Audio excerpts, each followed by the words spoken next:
Eu, Rafael, 42 anos, produtor musical em Goiânia. Esta é minha confissão.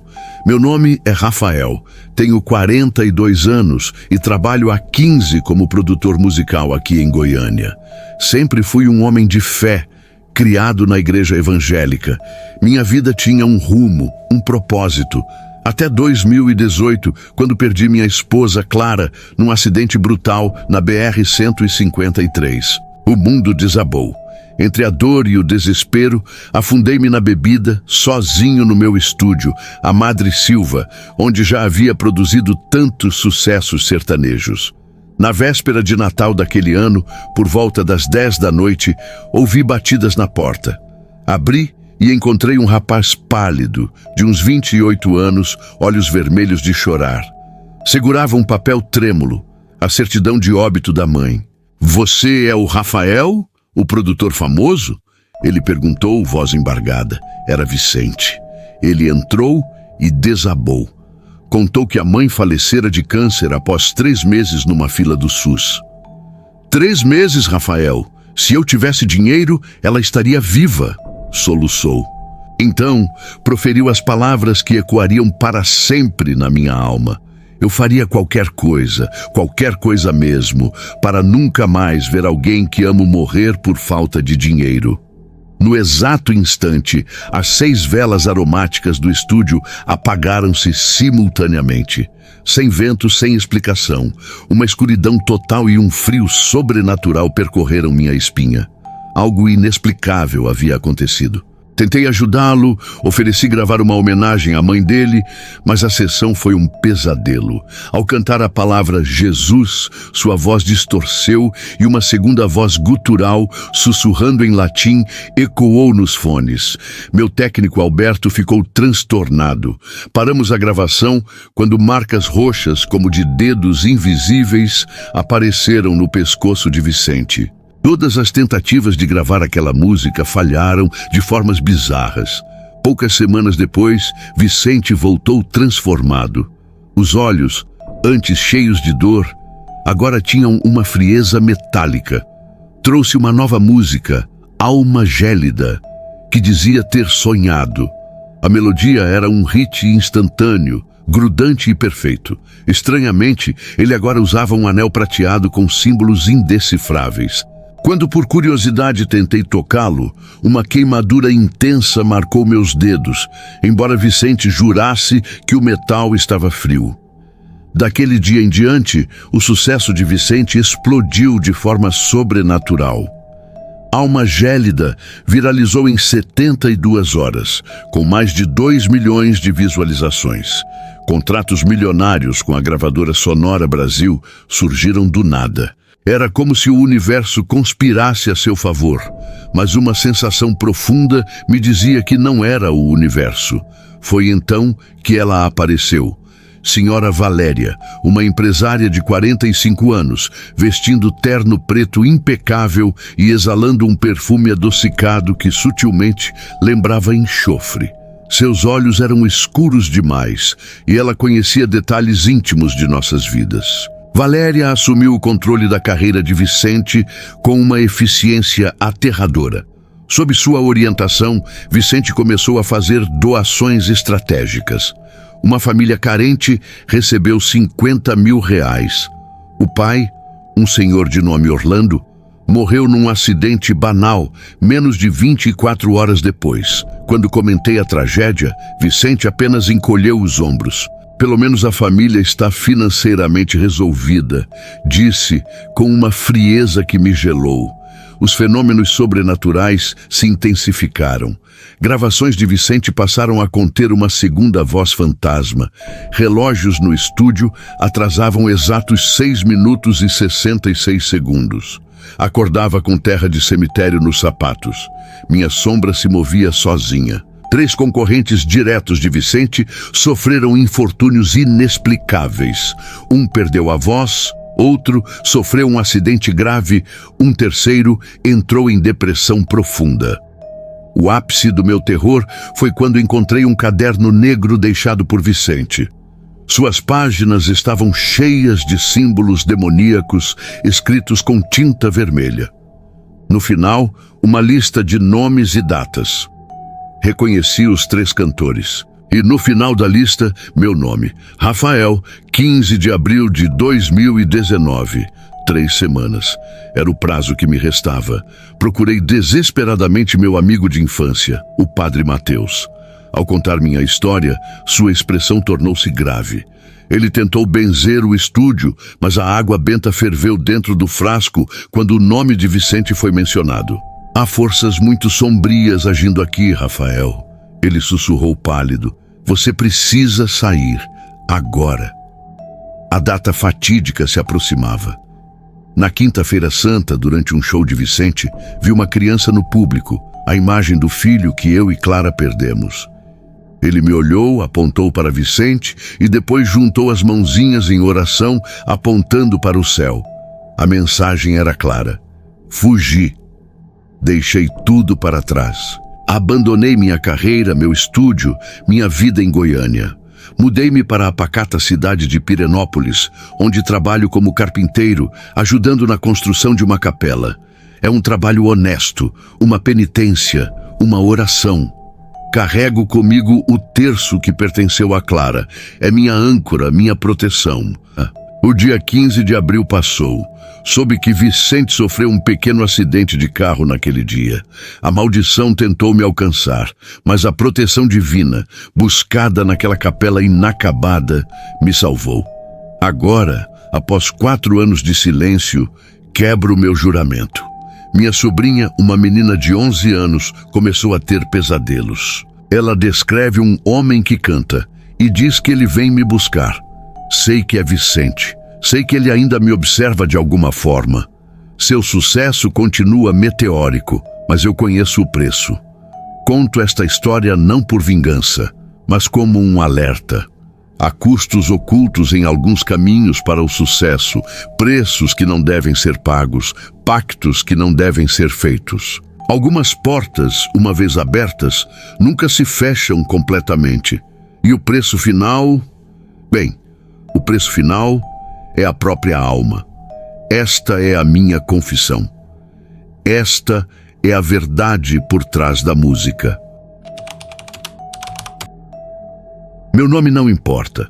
O que eu vou contar envolve uma pessoa que hoje é uma das maiores influências digitais deste país, seguida por milhões de fãs que acreditam em cada palavra que ela profere. Para o mundo, ela é Serena Lopes, um exemplo vivo de fé inabalável, de dedicação à família e de sucesso conquistado com trabalho duro. Mas eu, que respirei o mesmo ar que ela, que andei pelos corredores sombrios da sua mansão, sei com absoluta certeza que a verdade é outra, muito mais sombria e aterradora. Eu não era apenas um funcionário, eu era uma testemunha ocular de uma farsa monumental. E o preço por enxergar a realidade quase custou a minha própria alma. Tudo começou de forma quase inocente. Num período em que ela precisava de alguém de confiança para auxiliar com a agenda e os compromissos pessoais, fui indicado. Por ser gay, acabei entrando para o círculo íntimo quase que instantaneamente. Serena sempre deixou claro que adorava ser cercada por homens gays. Ela dizia, com um sorriso doce que escondia uma lâmina: "Vocês, meus amores, me tratam como uma rainha, fazem de tudo por mim e, o melhor, não tentam roubar minha luz." No início, eu achava graça. Me sentia especial, privilegiado por estar tão perto de alguém que eu admirava há anos, desde os seus primórdios na internet. Lembro-me vividamente do primeiro dia em que fui chamado à sua casa, uma fortaleza de concreto e vidro nos jardins, uma mansão que parecia saída das páginas de uma revista de decoração. Entrei sentindo-me pequeno, impressionado com a vastidão da sala de estar, as paredes repletas de quadros abstratos que custavam mais do que a minha vida inteira, e um cheiro persistente de perfume caro que impregnava o ar. Ela me recebeu de roupão deslumbrante, com seus cabelos loiros perfeitos e maquiagem impecável, como se estivesse prestes a gravar um comercial, mesmo sendo uma manhã comum de terça-feira. "Fique à vontade, querido", disse ela, com um sorriso que parecia ter sido desenhado por um artista. Aqui, você será tratado como da família. Eu estava completamente deslumbrado. A mulher que eu via através da tela do celular estava ali, de carne e osso, e eu faria parte daquele mundo. Quem acompanha Serena Lopes nas redes sociais vê uma mulher perenemente sorridente, cheia de uma energia contagiante, motivando seus seguidores com citações bíblicas e mensagens de esperança. Eu era um desses fãs, não vou negar. Servir seu café, acompanhá-la em eventos exclusivos, ajudar a organizar um guarda-roupas que mais parecia uma boutique, era para mim como adentrar um universo que eu só conhecia através de um filtro digital. Nos primeiros 3 meses, ela era de uma simpatia cativante. Adorava conversar, saber das minhas histórias pessoais, ria das minhas imitações e constantemente afirmava que eu era essencial para manter o bom humor dela. Isso me tornava ainda mais leal, como um cãozinho ansioso por um carinho. No entanto, com o tempo, comecei a perceber as rachaduras naquela fachada perfeita. A primeira coisa que me chamou a atenção foi a maneira brutal como ela tratava os outros funcionários. Comigo era todo mel e sorrisos, mas com as cozinheiras, com os seguranças, com as faxineiras, ela era de uma grosseria que cortava como faca. Berros ecoavam pela casa com uma frequência assustadora. Incompetente! Será que eu pago um salário altíssimo para isso? Eram frases que eu ouvia quase diariamente. Mas o mais chocante era a relação com os filhos. Nas redes sociais, ela era a mãe dedicada, sempre abraçando, beijando, declarando que as crianças eram a razão da sua existência. Na vida real, porém, eu nunca a vi trocar uma única fralda, dar um banho, ou sequer se sentar no chão para brincar com elas. Quem fazia tudo eram 2 babás dedicadas, que ela tratava com frieza. E o detalhe mais sinistro: quando chegava a hora de gravar um story, ela chamava os pequenos, sorria para a câmera com uma ternura ensaiada e, assim que a gravação terminava, empurrava-os de volta para os braços das babás com um suspiro de enfado. A primeira vez que testemunhei aquilo, fiquei paralisado. Com o marido, Lucas, a situação era ainda mais deprimente. Publicamente, era o casal perfeito. Declarações de amor eterno, presentes extravagantes, viagens paradisíacas. Nos bastidores, porém, ela o tratava como lixo. Ele tentava puxar conversa, fazer um carinho, e ela revirava os olhos, o cortava com frases secas ou simplesmente o ignorava. Certa ocasião, eu ouvi, vindo da sala de estar, ela dizer com uma frieza que me gelou a espinha: "Você não passa de um peso morto, Lucas. A sua única sorte é que a sua família tem um sobrenome forte e muito dinheiro, e isso, por enquanto, ainda me interessa." Eu fiquei sem reação, tentando processar que aquela era a mesma mulher que eu admirava. Era como se 2 pessoas completamente diferentes habitassem o mesmo corpo. No início, eu tentava justificar. Pensava, talvez seja o estresse da fama, talvez ela esteja tendo um dia ruim. Mas quanto mais tempo eu passava ali, mais eu percebia que aquela era a sua verdadeira essência. A influencer temente a Deus era, na realidade, uma patroa arrogante e cruel. Ainda assim, eu permanecia. Era impossível não ser seduzido por aquele brilho, pela sensação intoxicante de estar perto do centro do poder, de ver de perto coisas que a maioria das pessoas só sonha. Eu era convidado para festas fechadas, viagens internacionais, reuniões com pessoas extremamente influentes. Numa dessas noites, estava no camarim de um dos programas de auditório mais famosos do país. Serena chegou atrasada, visivelmente exausta, com olheiras profundas, mas no momento exato em que as câmeras se acenderam, uma transformação ocorreu. Um sorriso perfeito iluminou seu rosto. Ela soltou uma risada alta e cristalina e abraçou o apresentador como se fossem amigos de infância. Na minha mente, uma voz sussurrou: "Meu Deus, como ela consegue fazer isso?"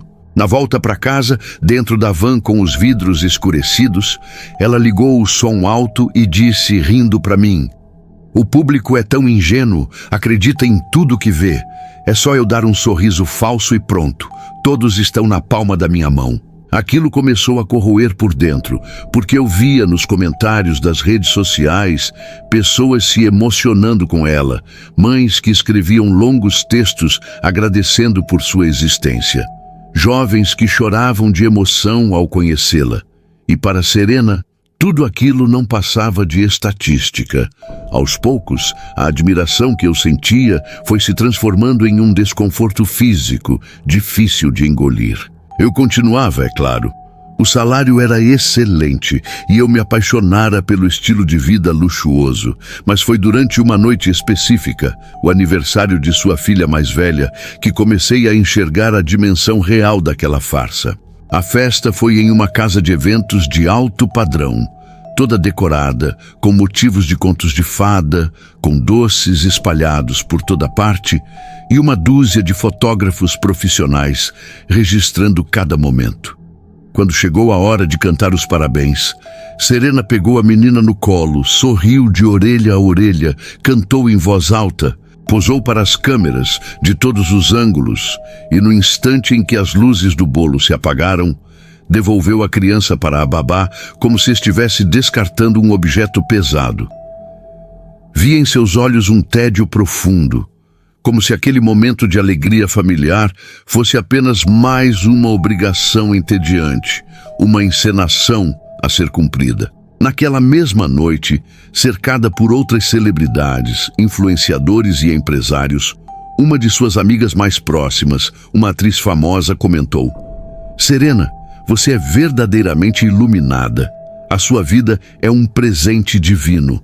É por isso que você brilha de uma forma tão única." Serena riu, olhou diretamente para os meus olhos, como se estivesse me desafiando, e sussurrou, baixo o suficiente para que só eu e a amiga ouvissem: "Deus, esse aí não me deu absolutamente nada. Quem me deu tudo foi outro." Eu fiquei gelado. Não sabia se havia ouvido direito ou se era apenas um gracejo de mau gosto, mas algo no fundo do meu ser me gritou que aquilo era a mais pura verdade. No caminho de volta, já dentro do carro blindado, ela estava eufórica, bebendo champanhe e rindo alto. Eu estava ao seu lado no banco de trás, quando de repente ela se inclinou para mim e disse: "Você sabe, eu sempre consigo exatamente o que eu quero. Sempre. O segredo está em saber oferecer exatamente o que eles pedem." Eu, sentindo uma mistura de curiosidade e medo, perguntei: "Eles quem?" Ela apenas deu uma gargalhada, tomou um gole longo da taça e respondeu: "Um dia você vai entender, tenha paciência." A partir daquele momento, comecei a prestar atenção em detalhes que antes passavam despercebidos. Havia um cômodo no fundo da mansão, sempre trancado, onde ninguém tinha permissão para entrar. Um dia, ouvi 2 funcionários mais antigos comentando que, certa vez, sentiram um cheiro forte de vela derretida e um incenso peculiar vindo de lá, acompanhado de uma fumaça espessa e esbranquiçada. Outro ponto: ela sempre ostentava uma fé exagerada online, postando vídeos das filhas na missa, agradecendo a Deus nas legendas, mostrando a família reunida em oração. Quando as câmeras se desligavam, porém, não havia um pingo de devoção. Pelo contrário, o ambiente era tomado por palavrões e humilhações. Certa vez, após um evento corporativo onde ela discursou por mais de 30 minutos agradecendo toda a honra e toda a glória a Deus, voltamos para a mansão. Estávamos exaustos. Ela, após 3 taças de um vinho tinto caríssimo, resolveu abrir o jogo comigo. "Eu não seria nada sem os rituais. Você sabe disso, não é?" disse ela, encarando o líquido rubro na taça como se visse algo movendo-se dentro dele. "Que rituais?" perguntei, tentando manter a voz estável. "Você acha mesmo que eu conquistei tudo isso apenas com o meu próprio esforço?" Ela riu, um som seco e áspero. "Acorda, meu querido. A vida pertence aos espertos. Eu ofereço e eles me dão em troca. Ela falava com uma convicção que me deixou mudo.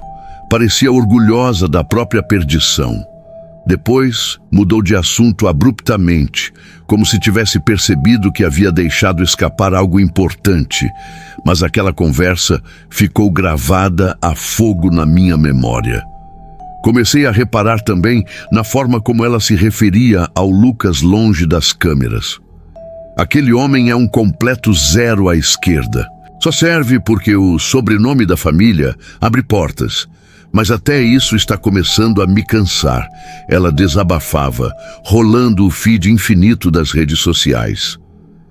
Mas e os seus seguidores? Ousei perguntar uma vez.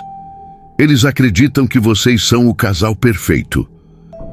Ela riu com um sarcasmo cortante. Deixe que acreditem. Seguidores são apenas números em um banco de dados. Amor não paga as contas. Engajamento, esse sim, paga todas elas. Foi quando caiu a ficha. Para Serena Lopes, nada era genuíno. Nem a fé, nem o casamento, nem o amor maternal. Tudo era calculado. Tudo era estratégia de marketing. E o pior era ver a facilidade com que ela enganava o público com projetos que sabidamente eram furados. Uma marca de suplementos enviou uma proposta de contrato milionária. Eu estava na sala quando ela disse ao empresário sem qualquer pudor: "Não me interessa se esse produto funciona ou não. Eu jamais colocaria isso no meu corpo, mas se estão dispostos a pagar esse valor, eu divulgo. O povo acredita em qualquer coisa que eu disser." Essa frase ecoou na minha cabeça por semanas. Eu lia os comentários de pessoas comuns, mães solteiras, jovens batalhadores, todos dizendo que iriam comprar porque a Serena havia recomendado. E ela ria daquilo, como se fosse a piada mais engraçada do mundo. Eu me sentia um cúmplice de uma grande mentira, mas ainda não tinha ideia de quão profundo era o poço. A primeira vez que testemunhei algo verdadeiramente aterrorizante foi numa madrugada em que precisei voltar à mansão porque havia esquecido minha mochila com documentos importantes. Naquele dia, ela havia dispensado toda a equipe, dizendo que queria ficar sozinha. Minha intenção era entrar e sair rapidamente sem incomodar. Mas ao passar pelo corredor que dava acesso à ala privativa, ouvi um som baixo e monótono, como uma cantoria, misturado com estalos. O coração disparou. A porta do cômodo proibido, sempre trancada, estava entreaberta. Aproximei-me com passos de gato, uma curiosidade mórbida puxando meu corpo, e espreitei pela fresta. O que vi me paralisou. O chão estava coberto por dezenas de velas, vermelhas e negras, formando um círculo perfeito. Havia um pano escuro estendido no centro, com símbolos geométricos bordados a fio dourado, e, no meio, ela estava ajoelhada, vestindo uma túnica branca imaculada, com os cabelos soltos, recitando palavras em uma língua que soava antiga e gutural. Seu rosto estava sério, transfigurado, irreconhecível.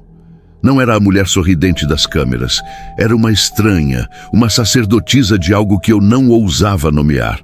Recuei assustado, mas na pressão tropecei e bati com o ombro contra a parede. O barulho ecoou no corredor silencioso. Ela ouviu. A porta se abriu de repente e ela me encarou, seus olhos faiscando com uma luz que eu nunca tinha visto.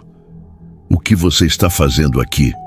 perguntou, com uma voz tão fria que pareceu baixar a temperatura do ambiente. Eu só vim buscar a minha mochila. Desculpe, gaguejei, sentindo as pernas tremendo. Ela me fitou por alguns segundos que pareceram uma eternidade. Então, suspirou fundo.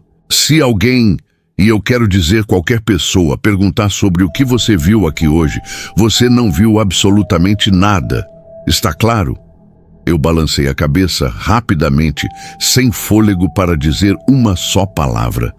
No dia seguinte, ela agiu como se nada tivesse acontecido, mas o meu nervosismo era palpável, e foi aí que ela percebeu que eu era diferente dos outros. Eu prestava atenção. Alguns dias depois, ela me chamou para jantar em um restaurante exclusivo. Entre um prato sofisticado e outro, ela começou a falar, solta pelo álcool. Você acha que eu cheguei onde cheguei apenas com trabalho duro? Perguntou com um sorriso debochado. O público adora acreditar nesse conto de fadas, mas a verdade é que eu tenho aliados. Aliados? Arrisquei, sentindo um frio na nuca. Ela se inclinou sobre a mesa até que seu rosto estivesse a centímetros do meu.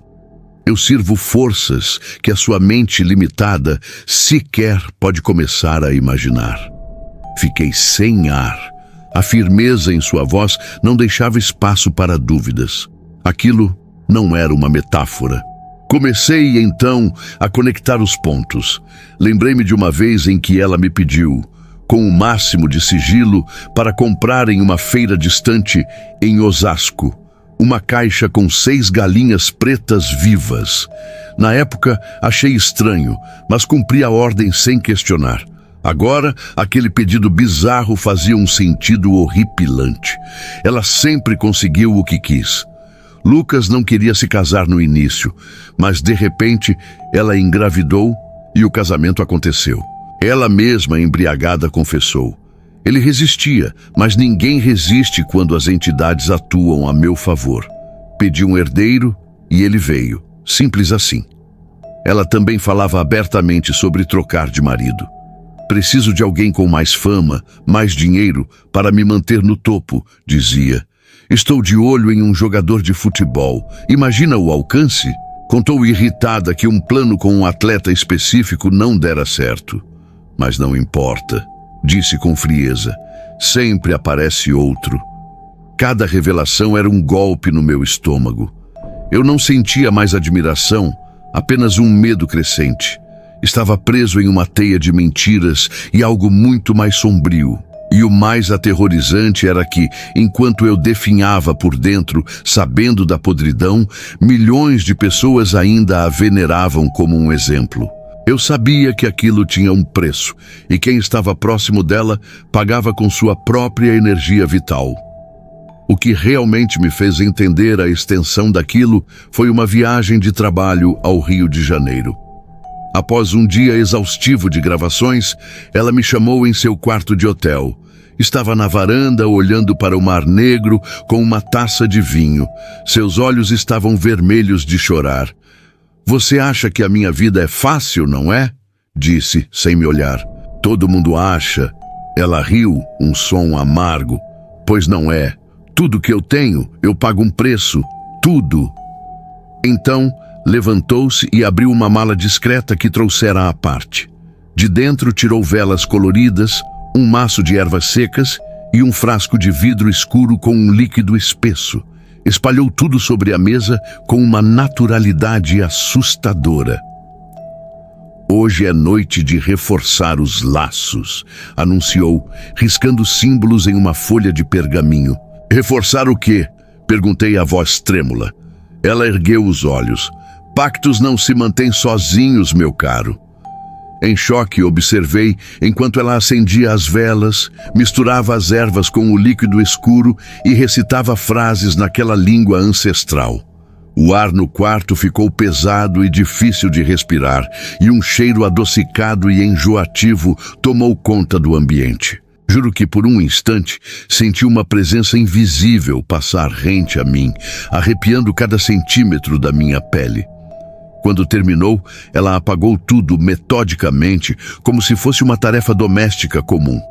Guardou os resíduos e disse: nunca, jamais, comente sobre isso. Você está aqui porque eu confio em você. Mas eu sabia que aquela não era confiança. Era uma ameaça velada. No dia seguinte, no café da manhã, ela estava radiante, como se tivesse dormido as melhores 8 horas de sua vida. Ninguém desconfiaria do ritual macabro da noite anterior. Aos poucos, percebi que isso era parte de uma rotina. Toda viagem, seja nacional ou internacional, incluía um momento para esses reforços. Em Lisboa, testemunhei algo ainda mais perturbador. Ela cortou a própria palma da mão e deixou o sangue escorrer sobre uma taça de prata, bebendo a mistura posteriormente. Você não tem medo? Soltei horrorizado. Ela deu uma gargalhada que ecoou pelo quarto. Medo é para os medíocres. Eu tenho poder, e poder exige sacrifício.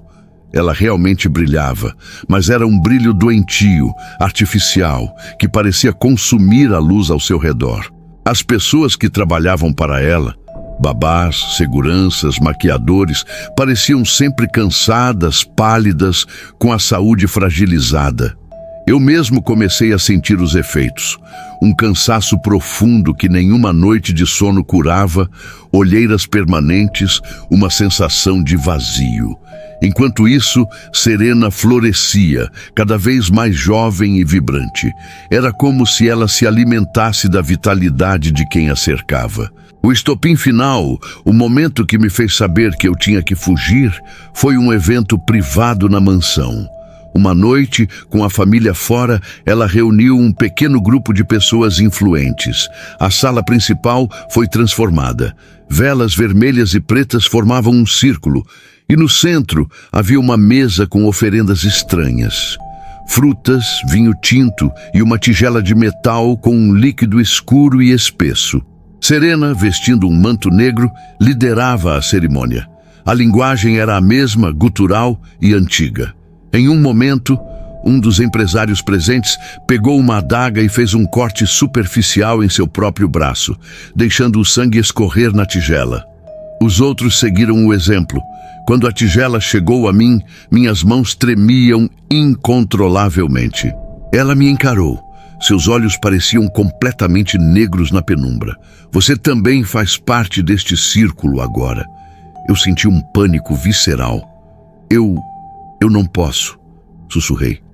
Ela se aproximou, seu rosto a centímetros do meu, e sussurrou com um hálito que cheirava a incenso e algo metálico.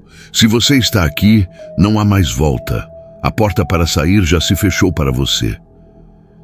Naquele momento eu soube. Eu tinha que sumir. Aquele não era apenas um emprego tóxico. Era um pacto com forças que eu não compreendia e nem queria compreender.